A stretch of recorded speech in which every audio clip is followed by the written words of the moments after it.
Pai do Senhor, querido, bom dia. Como é que você tá? Sei não, mas eu tô sentindo você um pouquinho desanimado. Não sei se é impressão minha. É impressão minha ou não é? Pois eu vou ministrar pra quem tá animado. Só vou ministrar pra quem tá animado hoje. Queria dar uma bronca em você, pra você se animar mais. Porque, embora a gente esteja ministrando aqui no melhor culto que tem, que é o domingo pela manhã, ele não está sendo o melhor justamente por causa da intenção que ou as pessoas que se propõem a vir colocam no coração, ou as pessoas que deveriam estar não vêm.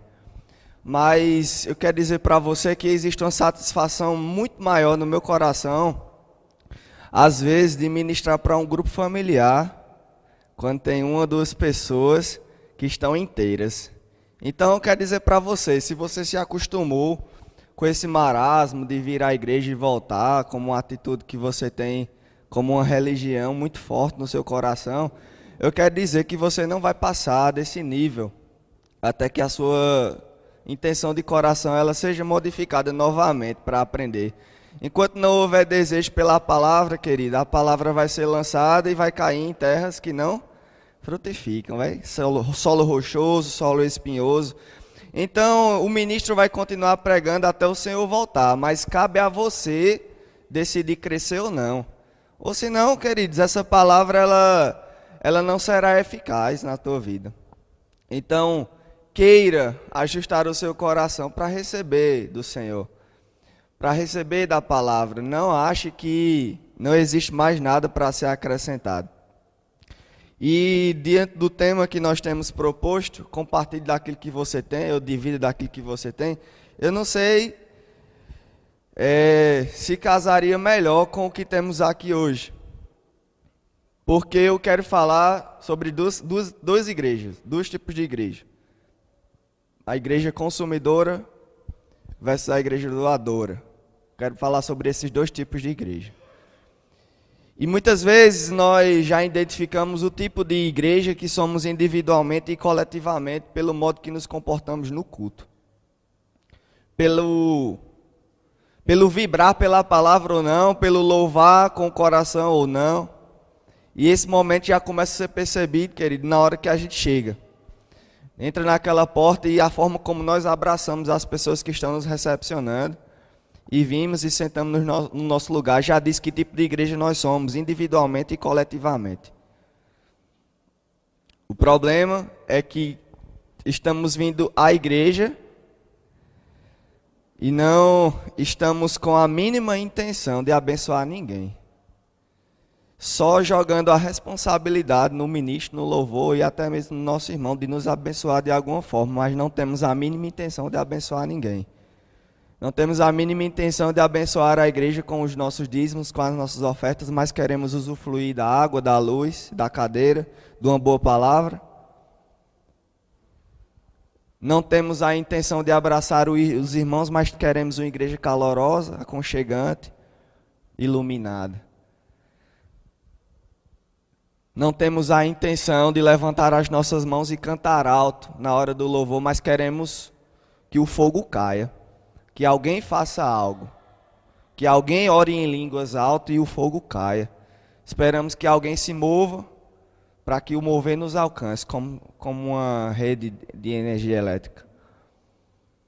Mas o que você não percebeu é que o Senhor e a igreja espera que você faça algo, não que você receba algo.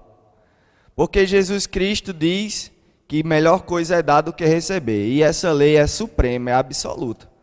Enquanto você tiver no coração que é melhor receber do que dar, você ainda não entendeu a dinâmica do reino de Deus. Sabe por quê? Porque só pode dar quem tem. Então, certamente, é melhor dar porque você tem. Aquele que não dá é porque não tem nada.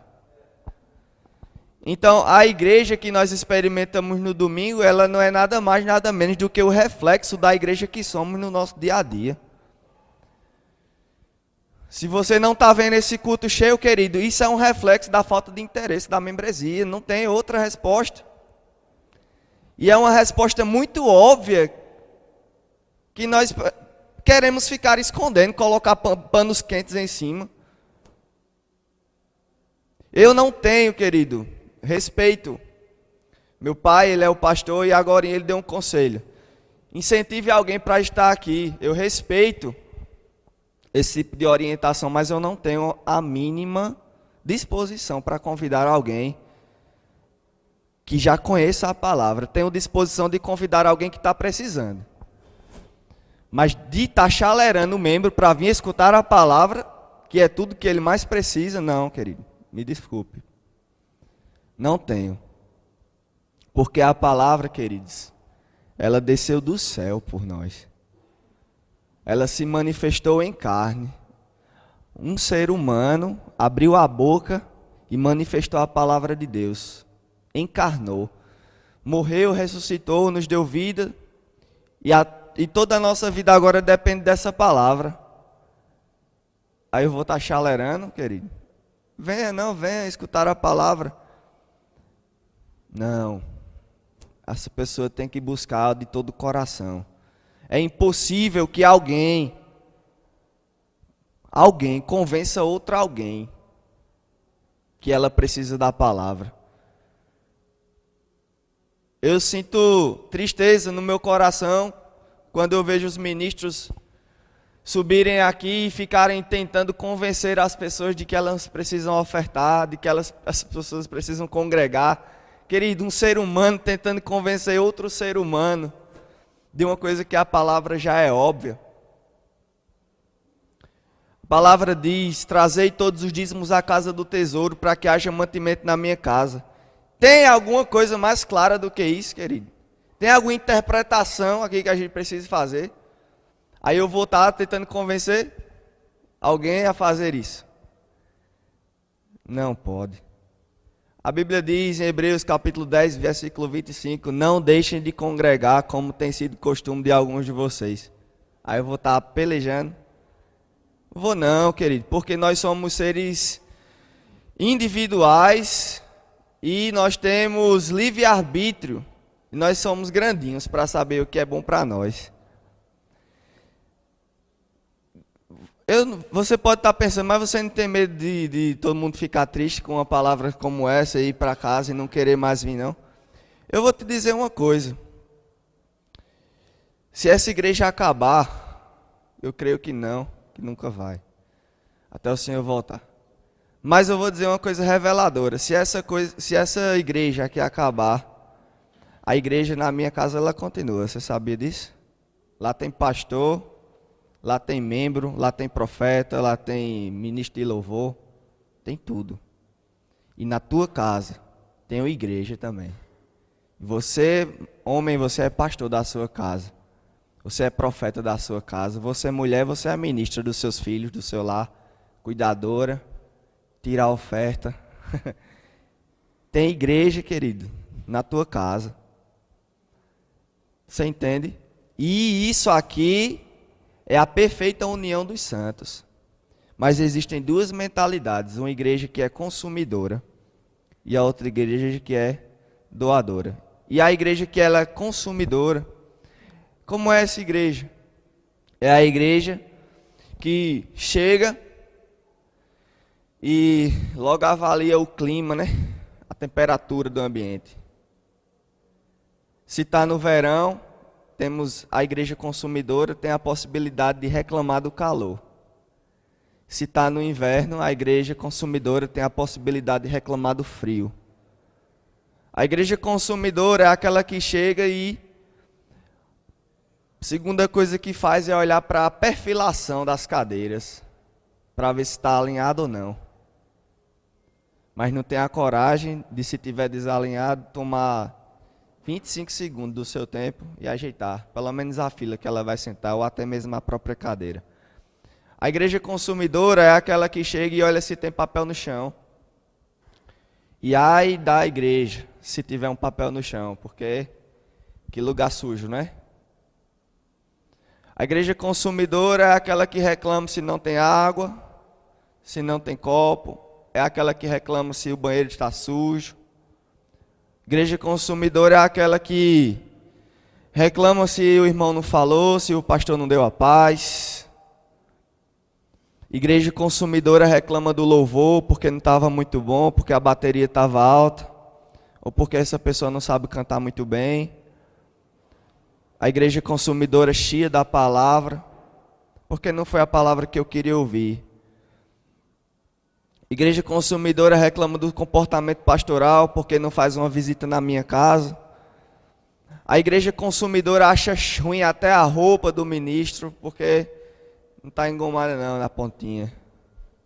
A igreja consumidora reclama da luz, não gostei, não gosta do púlpito, não gosta do tempo da ministração, não gosta do horário, dos cultos, não gosta do dia que o culto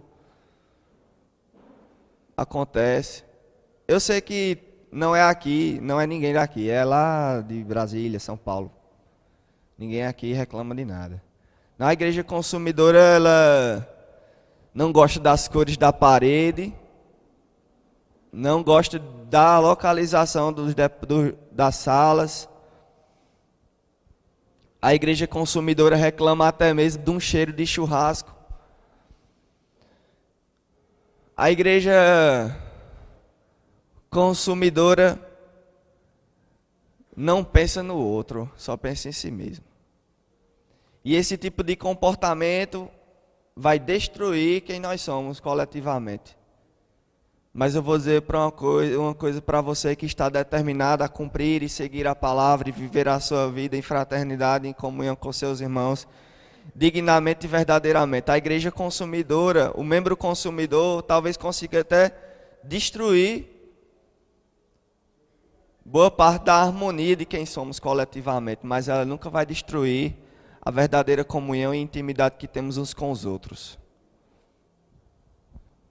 Eu fiquei pensando num bom exemplo para representar o que é a igreja consumidora e a igreja doadora. E a igreja doadora, querido, é simplesmente aquela igreja, aquele indivíduo que vem não procurando os defeitos, mas pensando como eu posso ser a solução para esse defeito. Porque a igreja doadora, mesmo que ela veja o problema, ela identifica o problema não na intenção de acusar ou reclamar. A igreja doadora, ela olha para o problema e diz: Senhor, como eu posso ser uma bênção? A igreja doadora chega num lugar, se não tiver nem departamento infantil, a igreja doadora diz: pastor, eu percebi que não tem igreja infantil. Eu posso tomar de conta, eu posso ficar com as crianças? A igreja doadora é aquela que olha para as finanças da igreja e ao invés de pensar, essa igreja está falindo, é porque a palavra não é boa, é porque o louvor não é bom, por isso que não está entrando contribuição. É porque a mentalidade consumidora é justamente isso, porque só paga por algo que te satisfaz. Mas a igreja doadora é o oposto. Quando ela vê que as finanças não estão bem, a igreja doadora pensa: como é que eu posso tirar uma oferta maior? Mas eu não tenho dinheiro no meu bolso, eu não tenho uma conta para tirar uma oferta maior. Mas pastor, eu posso fazer um bazar? Pastor, posso fazer alguma coisa para abençoar a igreja? Eu estava pensando. É uma mentalidade completamente diferente. Agora, o que vai determinar quem somos? Ao lugar que vamos chegar. Quem vai determinar? É o tipo de mentalidade que você tem.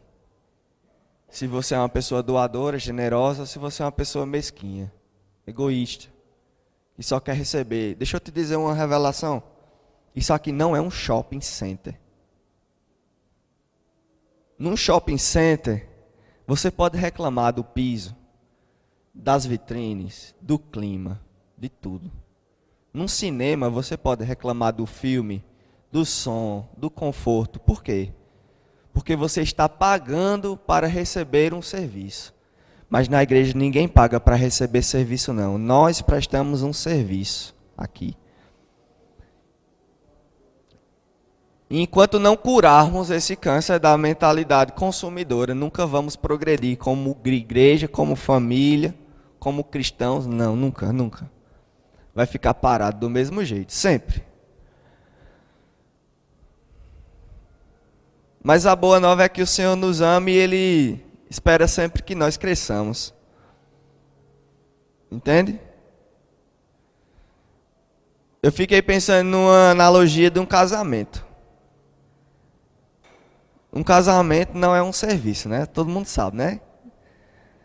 Existem serviços que são oferecidos em um casamento, como o buffet, a banda. Mas quem é convidado para um casamento não está sendo convidado para um serviço.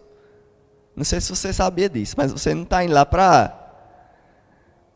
prestar um serviço ao noivo ou à noiva. Não. O importante é a sua presença. O casamento não é um serviço, é uma celebração de um relacionamento que está começando, não é verdade? Mas existem dois tipos de pessoas no casamento. Eu queria simplificar, porque talvez existam mais tipos de pessoas. Mas para mim, em um casamento, existem dois tipos de convidados. Convidados consumidores e convidados abençoadores. Existem pessoas, queridos, que vão a um casamento para celebrar e abençoar e projetar a vida daquele casal. De desejar no seu coração o bem para eles. E ficar maravilhado e dizer, eita, que coisa boa, eu estou aqui porque essas pessoas me consideram e eu estou aqui com eles para promover isso. Sorrir com eles. Mas existe uma pessoa, um tipo de pessoa que também vai a um casamento, foi convidada do mesmo jeito. Mas essa pessoa não está muito feliz ou não tem a intenção de ir àquele lugar para se alegrar com a vida do casal. E tem seus olhos muito mais voltados para observar as coisas como estão acontecendo. E é comum que esse tipo de mentalidade ele saia falando da comida. Essas pessoas elas reclamam porque a sua mesa não foi bem servida. As pessoas não gostaram da decoração, acharam essas flores muito bregas. Não gostei da cor do tapete. Ixi, esse vestido da noiva. Oxe, o noivo veio de prata, que coisa mais feia. Ixi, essa banda tá doendo nos meus ouvidos. Queridos, essas pessoas são convidadas do mesmo jeito, mas essas pessoas não promovem o bem daquele casal. Pessoas generosas são aquelas pessoas que vão para promover o casamento e são capazes de dar uma oferta até para eles terem uma vida mais fácil no começo. Que cortam um pedaço da gravata do noivo e dão uma boa oferta, uma boa contribuição. Pessoas que mesmo que entendam que não tá tão bom assim a música, não tá tão decorado. A comida não tá essas coisas todas, mas por que isso importa tanto? Porque o momento aqui é de celebração e as pessoas, eu acredito que elas estão fazendo o melhor que podem, na condição que podem. Entende? E a mentalidade generosa promove a vida do casal. Sabe o que é que faz a mentalidade generosa? Ela começa muito antes do casamento em si, da cerimônia. A mentalidade generosa procura o casal e diz, do que vocês estão precisando? Aí a pessoa diz, não, tem uma lista numa loja. A mentalidade consumidora fala, já botou uma lista numa loja, porque eu não posso dar o que eu quiser, na loja que eu quiser. Por quê? Está na intenção de comprar uma coisa mesquinha, uma coisa barata, pechinchar, dar uma coisa de qualquer modo. Mas você sabia que se fosse o seu casamento, você não queria o presente que você está disposto a dar? Mas por causa da mentalidade consumidora que nos possuiu, não somos capazes de amar o próximo, assim como nós nos amamos. E assim como Cristo nos amou. E vamos até aquela loja com aquela lista de presentes e a mentalidade consumidora, porque não vê outra saída, foi colocado entre a cruz e a espada. Do dilema, faz o pior que pode. Vou dar aqui um jogo de colher, um jogo de talher, sei lá. a opção mais barata da lista. Querido, se a opção mais barata da lista é o melhor que você pode dar, Deus vai ver a tua atitude, o casal vai ver a tua atitude. Mas mentalidade generosa não é aquela que escolhe o último item da lista, é aquele que procura fazer o melhor, dar o melhor. Com gratidão, porque o teu casamento ou a tua família já está bem estabelecida e aquela família está apenas começando. E a gente entende a igreja assim muito mais simples, como um casamento, que é uma celebração das nossas vidas, que é uma promoção daquilo que somos, porque o casamento nada mais é do que a consumação daquilo que o casal já é. Eles já são unidos, eles já têm um propósito, eles já estão determinados e por isso vamos celebrar, fazer uma cerimônia. E a igreja, ela se reúne porque ela tem um propósito, ela está determinada e ela está unida, já no seu coração. Mas com facilidade nós percebemos a discrepância entre o sentimento que deveria reinar na igreja e o sentimento que reina. Querido, teu pai é um pai generoso. E você, como um filho, de modo nenhum pode se comportar de forma diferente. Se o meu pai é abundante, eu também sou. Se o meu pai dá com medida, recalcada, sacudida e transbordante, por que eu, um filho amado e imitador do meu pai, vou fazer diferente? Ou por acaso nós esquecemos que nós somos imitadores de Deus como filhos amados? Então, assim como Deus é, eu sou. E se você não consegue hoje, com as suas atitudes, mostrar que você tem um pai, e você não consegue ser identificado como filho, está na hora de rever os seus conceitos sobre igreja. Está na hora de rever os seus conceitos de generosidade. Porque se você não consegue ser generoso, você está desalinhado com os propósitos de pensamento do seu pai, que é generosíssimo. Que nos amou tanto que foi capaz de dar o único e bem mais precioso que ele tinha, o seu filho. E nós devemos nos alinhar com essa mentalidade, ou vamos nos alinhar com a mentalidade demoníaca e diabólica, que é a mentalidade de igreja consumidora. Às vezes o diabo está mais interessado em manter um crente ruim dentro da igreja do que tirá-lo, porque um crente ruim acaba contaminando os outros. É como uma maçã podre dentro de um saco, né, com outras maçãs. Aquilo vai acabar passando. Às vezes o diabo tem interesse. Às vezes não, sempre tem interesse. Como lobo em pele de cordeiro, tem se infiltrado. Mas você tem salvação disponível para você. E isso fica muito óbvio e fica muito escancarado, né? Quando a gente pensa nessa analogia do casamento. E talvez você ainda não tenha sofrido ou pago os preços que a igreja paga, porque é muito confortável a posição de isenção. É muito confortável, mas em um país que tem leis, o imposto é algo necessário para o bem comum. E aqueles que sonegam impostos, por mais que seja uma posição confortável a princípio, quando a Polícia Federal bate de 5 horas da manhã na porta da casa dele, não é nada agradável, não. Com o tempo, querido, pessoas que sonegam impostos, elas passam a não conseguir mais dormir quando estão sendo investigadas. Uma hora ou outra, querido, a tua vida vai ser exposta espiritualmente. Não tem como fugir, porque aquilo que o homem planta, ele semeia. A semeadura, querido, é uma coisa opcional, mas a colheita é uma coisa certa. E quando você pensa sobre o posicionamento consumidor e o generoso, talvez você não tenha sido despertado para isso, mas volte à analogia do casamento.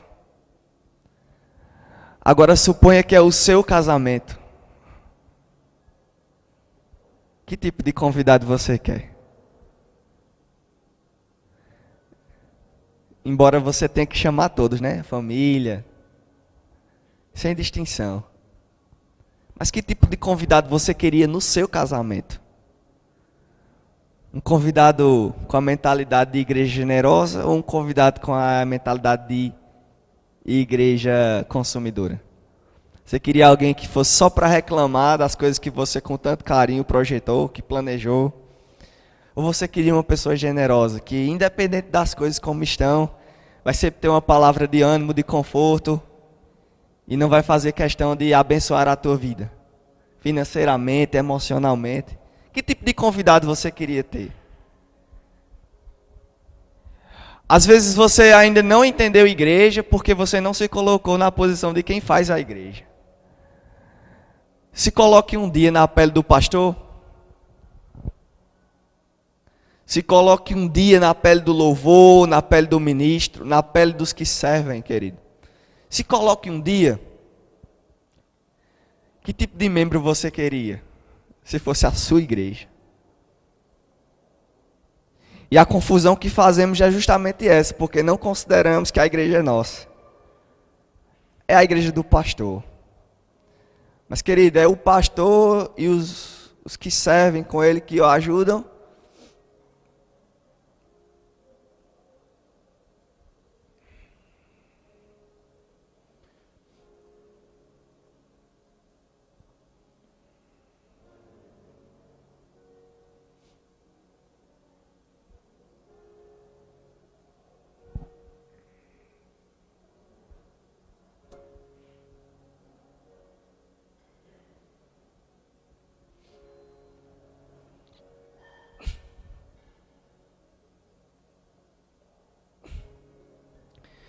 Eu não choro porque sofro. Eu estou chorando por causa do sentimento.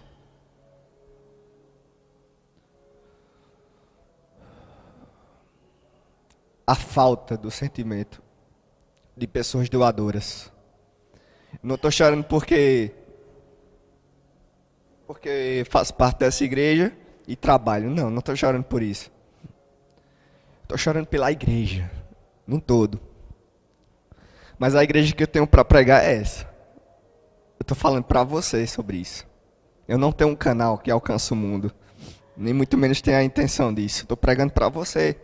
Deus me colocou aqui. Mas se você se colocar um dia na posição de quem serve, você talvez entenda o que eu estou falando e talvez chore comigo. Porque não fica mais sobre o desejo de ser agradado, sabe? Fala mais sobre como eu posso agradar os outros. Como eu posso ser mais generoso. Eu não me limito mais, querido, a uma batalha para ver se eu entrego o dízimo. Querido. A minha luta agora é para ver até quanto eu posso ir. Quanto eu posso fazer. As minhas batalhas, elas mudam, sabe? Para batalhas de generosidade. Não mais batalhas de mesquinhez. Quando você passar dessa fase de batalhar para vencer o egoísmo e passar a lutar para quanto eu posso ser mais generoso. Isso vai mudar muito a tua vida. Essa igreja oposta, ela é vista durante todo o Novo Testamento e até no Antigo Testamento. Jesus tinha uma igreja. E a igreja de Jesus era bem diferente do que a nossa. A igreja de Jesus ela era um núcleo que caminhava por todo lado. Aí você pode dizer, não, mas Jesus não tinha igreja, não. Jesus tinha igreja. Uma igreja composta por 12 homens e vários discípulos, né, que o seguiam. Aí você pode perguntar, me prove que Jesus considerava aquela igreja, eu provo. Jesus diz, dando um conselho, se alguém estiver em pecado, Chama um ou dois irmãos, vai falar com ele. Se ele não se arrependeu, informa para a igreja. Quem era a igreja? Era aquela liderança ali. Pedro só conseguiu ser pedra fundamental ali da igreja e ser o primeiro apóstolo e pastor da igreja de Jesus, porque Jesus já tinha ensinado como seria a igreja. Pedro não ensinou princípios de generosidade para o povo de Jerusalém com base nas suas próprias ideias, não. Pedro sabia o que ele estava fazendo porque ele via Jesus fazer. Mas da igreja de Jesus tinha Pedro e tinha Judas. Um membro com uma mentalidade altamente doadora, que dizia, Jesus, eu vou com você, eu dou minha vida. Por mais que não conseguisse fazer, mas tinha a intenção de fazer. E tinha um membro que cuidava até das finanças da igreja, era o tesoureiro, mas tinha uma mentalidade consumidora. E quando Jesus dizia, dê aos pobres, ele dava, ele distribuía, mas não fazia isso de coração não. E uma mulher, quando oferece uma oferta ao Senhor, quebra o vaso, derrama o perfume caríssimo. A mentalidade consumidora diz, egoisticamente, poderia ter sido vendido esse valor e ter dado aos pobres. Mas por que a mentalidade consumidora falou uma coisa tão bonita? Porque a mentalidade consumidora não quer tirar do seu próprio bolso para fazer o bem aos pobres. Quer que alguém faça um bem que ele deveria fazer. Então, se você vem à igreja esperando que outro faça aquilo que você deveria fazer, você está doente com a mentalidade consumidora ainda. Não, querido, não é o pastor que precisa fazer todas as visitas, não. É você, queridão. Pega a tua esposa, vai encontrar outro casal. Chega com um bolo. Chega com um refrigerante. Diz, eu vim pra gente tomar um refrigerante. Faça um cafezinho, chama um casal, uma família para passar um tempo com você.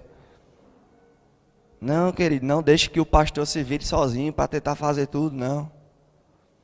Não espere que o ministro tente doutrinar a todos numa tacada só, porque ele está com o microfone na mão. Faz parte da tua vida compartilhar as coisas que o Senhor tem colocado no teu coração.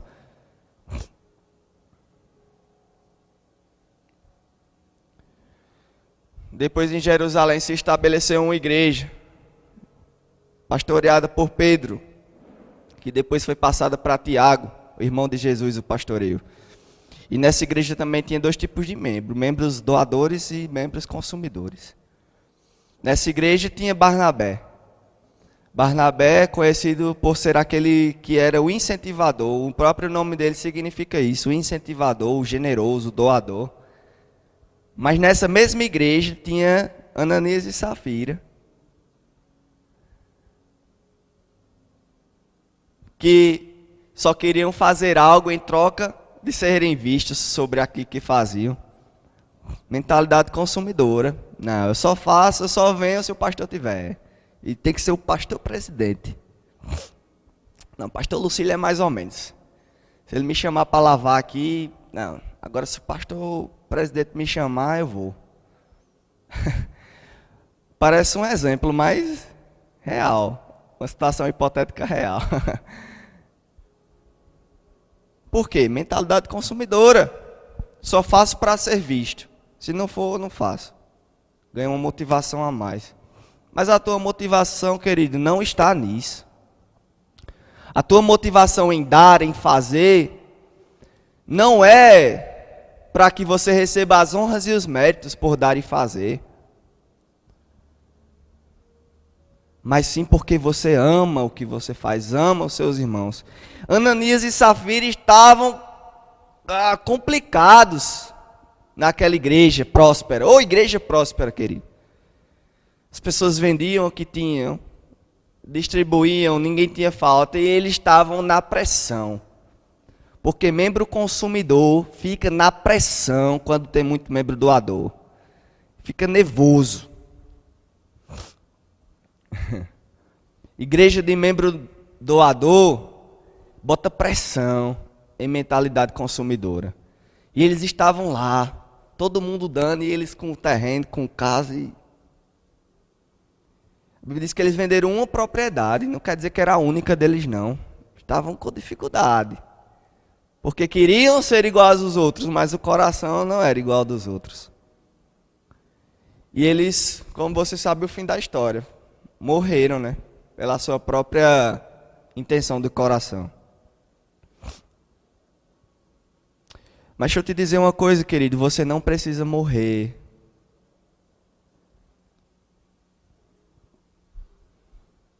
para que fique registrado. A igreja era próspera e o membro que não era fracassou e expirou, morreu. Você não precisa entrar no registro. Você precisa mudar o seu coração e fazer de verdade. Só isso. A igreja de Jerusalém era uma igreja próspera, doadora, generosa.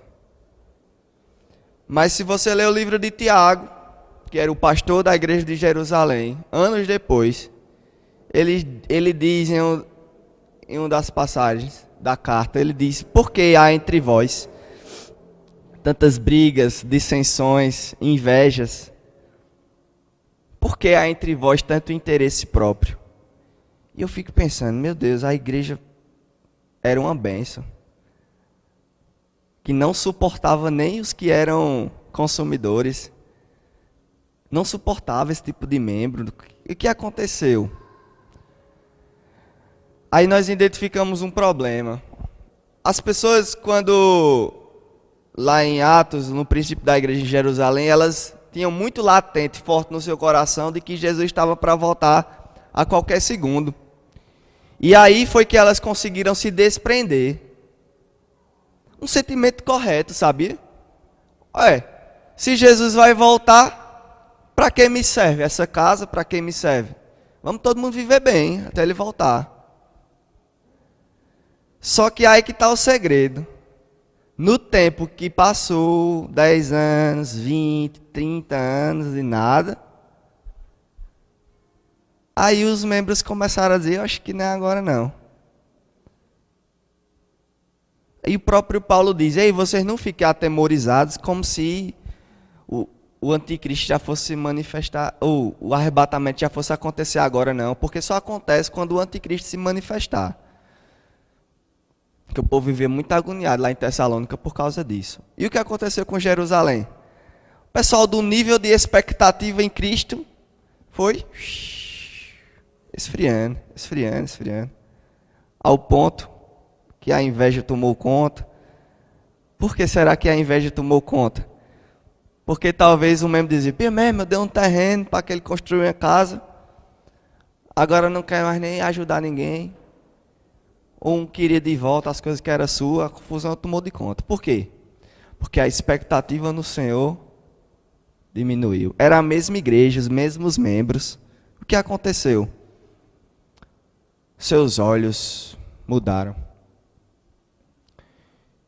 Será que você nota alguma diferença na sua vida entre o tempo, a semana, o mês, o ano que você converteu para os tempos que passaram? Quando o teu nível de expectativa deveria subir ao nível que você conhece, se alimenta das Escrituras, a palavra enche o teu coração, te alegra, te motiva, te projeta. Quando você deveria crescer em expectativa na volta do Senhor, o que aconteceu com a sua vida? Aquela mentalidade doadora, generosa, que não se resume a dinheiro, mas se resume a atitude. Mentalidade próspera. O que aconteceu? Se baixou, querido, está relativamente atrelado ao nível de expectativa que você tem no Senhor. O nível de doação e generosidade que você tem é o mesmo nível de expectativa que você tem no Senhor. O salmista diz, cercado, Davi: Senhor, de onde virá o meu socorro? De onde virá o meu socorro? Aí ele diz, o meu socorro vem do Senhor que fez os céus e a terra, apontando para a expectativa. E outra hora ele diz, eu elevo os meus olhos para o monte. Ele diz, né? Eu elevo os meus olhos para o monte. De onde me virá o socorro? Onde estavam os olhos do salmista? No alto, nas coisas do alto. Davi era um homem que guerreava. Estava sempre na frente de batalha, venceu muitas guerras. Porque ele estava fito no propósito que Deus tinha para ele. Aí a Bíblia diz que um certo dia o exército vai à guerra e Davi ficou de bobeira no castelo. Muita gente fica pensando sobre o pecado de Davi com Betseba e mandado de assassinato de Urias. E fica pensando, mas rapaz, Davi, um homem de Deus, fez isso. Interessante que foi a primeira vez que ele não foi para a guerra e ficou de bobeira no castelo. Porque a mentalidade de Davi tinha mudado. Não estava mais interessado na conquista e obedecer àquilo que o Senhor tinha falado para ele. Decidiu ficar de bobeira no castelo. Só usufruindo daquilo que já tinha conquistado. E daquilo que os outros estavam conquistando para ele. Querido, não fica de bobeira no castelo não. Porque uma hora os teus olhos vão mudar de foco. Vão mudar o foco de onde você deveria estar, guerreando as batalhas do Senhor para olhar para o pecado. Para olhar para o lugar que não devia. Não deixe que a mentalidade consumidora de bobeira no castelo te possua. Vai à guerra, continua pelejando. Continua elevando teu nível de expectativa. Nós temos a igreja de Coríntios e a igreja de Filipos. Duas igrejas que foram instruídas sobre oferta, mas de forma muito diferente. A primeira igreja, a igreja de Coríntios, ela era instruída da seguinte forma. Vamos abrir, para você dizer que eu não abri a Bíblia. O pregador é esse, que não abre a Bíblia. 2 Coríntios, capítulo 9.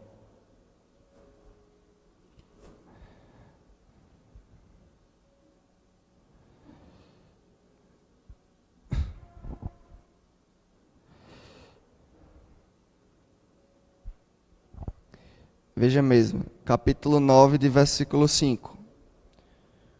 Portanto, tive por coisa necessária exortar estes irmãos para que primeiro fossem ter convosco e preparassem de antemão a vossa bênção já antes anunciada, para que esteja pronta como bênção e não como avareza. E digo isto, o que semeia pouco, pouco ceifa, e o que semeia com abundância, em abundância ceifa. Cada um se contribua segundo o propôs no seu coração, não com tristeza ou por necessidade, porque Deus ama ao que dá com alegria. E Deus é poderoso para tornar abundante em vós toda graça, a fim de que, tendo sempre em tudo toda a suficiência, superabundez em toda boa obra. Primeira pregação de oferta para a igreja de Corinto. Segunda pregação para a igreja de Filipos. Ei, queridos, Paulo dizendo, muito obrigado, porque no momento que eu tinha necessidade, vocês foram um dos únicos que me supriram nas minhas necessidades. E ele dizia, o meu Deus, segundo as suas riquezas em glórias, há de suprir cada uma das suas necessidades. Duas pregações poderosas, né? Só que tem uma diferença muito grande entre as duas. Porque uma pregação é para a igreja consumidora e a outra pregação é para a igreja doadora. Essa pregação aqui, querido, era uma exortação. Paulo estava dizendo, eu já exortei aos irmãos que estavam aqui para aquela oferta que vocês já estavam dispostos a dar, que ela seja dada por generosidade e não por avareza. Querido, ter a consciência de que você semear pouco, você vai colher pouco, mas se você semear muito, você vai colher muito. Tenha clareza que Deus é poderoso para abundar na sua vida. E eu acho interessante que o texto preferido dos ministros hoje na igreja é o texto de Coríntios. E a mentalidade doadora lá de Filipos era: eita, fui abençoado demais por vocês. O meu Deus, segundo as suas riquezas e glórias, há de suprir. Era uma pregação de quem é próspero, querido. E é porque ele não era abastecido de dinheiro, não. Eles eram das igrejas mais desprovidas financeiramente. Mas eles eram prósperos aqui, ó. Na sua mente, no seu coração. E Paulo fica dizendo assim: fica tranquilo que Deus vai suprir todas as tuas necessidades. É certo. Porque eles já tinham operado a oferta. E aqui a pregação era: ei, acorde, façam isso de coração. Não com tristeza, nem por necessidade, porque Deus ama o que dá com alegria. E essa tem sido a pregação, querido, dos nossos dias.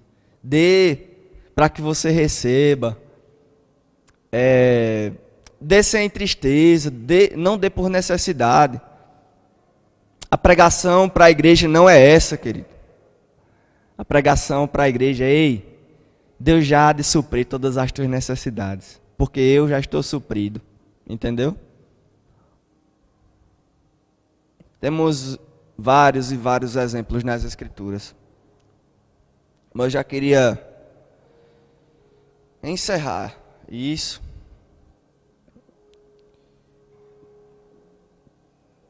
dizendo só o seguinte: você vai continuar sendo aquilo que você determinou no seu coração. Eu já disse isso algumas vezes aqui. Se você escutar essa palavra e decidir continuar sentado na boa aí, na sua cadeira, decidir continuar tal do mesmo jeito, não vai dar nada não para você, né? Normal, tua vida vai dar sequência. Jesus volta, tu é crente, é filho de Deus, Ele te ama. E tu ama Ele. E vai dar nada, né, para você.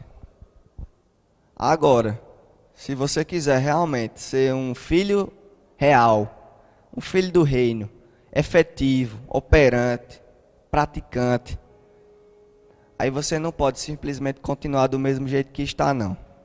Eu te desafio, por mais generoso que você se ache, nas suas ações, nas suas ofertas, eu te desafio a elevar o teu nível de generosidade. Porque o teu nível de generosidade é compatível com o nível de amor que você tem pelo Senhor. Então, se eu não consigo, veja mesmo que coisa simples. Muito simples. Se eu não consigo ser mais generoso por uma motivação, então eu vou ser generoso para que eu seja motivado. Eu vou fazer o processo inverso. Porque Paulo dizia: diante dessa causa eu me ponho de joelhos para orar por vocês. Por quê? Porque o corpo é uma coisa maravilhosa. Mas o corpo caído, ele é chato, ele é insistente. E Paulo, quando dizia: eu podia até orar de pé, mas por essa causa eu me coloco de joelho para orar pelas pessoas. Por que será? Porque o corpo dele não estava nada afim de orar por gente que dava trabalho, gente que não honrava ele. Aí ele não estava muito afim não, o corpo dele, a carne, queria não orar não, mas ele dizia: por essa causa eu me coloco de joelhos. Porque quem manda não é o meu corpo, quem manda não são minhas emoções, quem manda é o meu espírito. Então, por essa causa, eu me inclino, meu corpo vai fazer alguma coisa. Não, meu corpo não está com a mínima vontade, minha carne não está com a mínima vontade de ser generoso, de abençoar o irmão, não. Mas por essa causa eu dobro a minha carne. É assim que se faz, é assim que se faz. E você, pensando que vai experimentar os piores dias de escassez, aí você vai experimentar os melhores dias da sua vida. Porque, querido, deixa eu te dizer uma coisa: dinheiro é apenas dinheiro. Dinheiro é apenas dinheiro. Enquanto você não conseguir fazer nada pelas outras pessoas, enquanto as tuas decisões elas estiverem submissas ao teu salário, você está em apuros. Porque o dinheiro é apenas dinheiro. O dinheiro não é Senhor, não. Eu acho engraçado que a Bíblia só chama duas pessoas, dois indivíduos ou seres de Senhor, né? Um é Deus. E o outro, por incrível que pareça, não é o diabo. O diabo não é Senhor de ninguém, não. Mas o dinheiro é que é Senhor. Não viva, querida, a sua vida submissa ao seu dinheiro, não. Porque é uma prisão. Agora siga a palavra, dê e você vai experimentar liberdade. Que no momento que o dinheiro for apenas dinheiro para você, é nessa hora que você prospera. Não posso fazer isso, não posso fazer aquilo. Moço, tua dependência está em quem? Está em Deus ou está no dinheiro? Tua dependência está no Senhor ou está no teu salário? Os teus olhos estão voltados para onde? Amém? Diga aí para o seu irmão, com a cara bem animada: amanhã vai ser melhor. Amém. Diga aí, vai ter churrasco daqui a pouco. Glória a Deus. Vamos orar. Pai, muito obrigado por essa oportunidade que o Senhor nos deu essa manhã de observar a sua palavra e reclinar o nosso peito sobre ela. Nós temos a intenção de te agradar, Senhor, em todas as coisas. Eu oro pelos meus irmãos para que eles, juntamente comigo, possamos viver uma igreja generosa, uma igreja próspera, uma igreja que não olha só para si, mas que olha para o próximo. E eu creio, Senhor, de todo o meu coração, que a mentalidade de consumismo dentro da igreja vai cair, Senhor. Vai cair para a gente viver os melhores dias da nossa vida, Senhor. Em nome de Jesus, Pai, muito obrigado. Eu declaro um dia de paz. Aproveito para declarar um tempo de prosperidade sobre a nossa nação. Um tempo de abundância sobre esses dias. Muito obrigado, Senhor, por essa rica oportunidade que o Senhor nos dá esse dia tão especial, Pai. Nós entregamos tudo em Tuas mãos e te reafirmamos, Senhor. O governo e o domínio das nossas vidas é seu. Por mais que a nação não se incline para você, nossa vida está inclinada na sua presença, Senhor. Em nome de Jesus. Amém. Glória a Deus.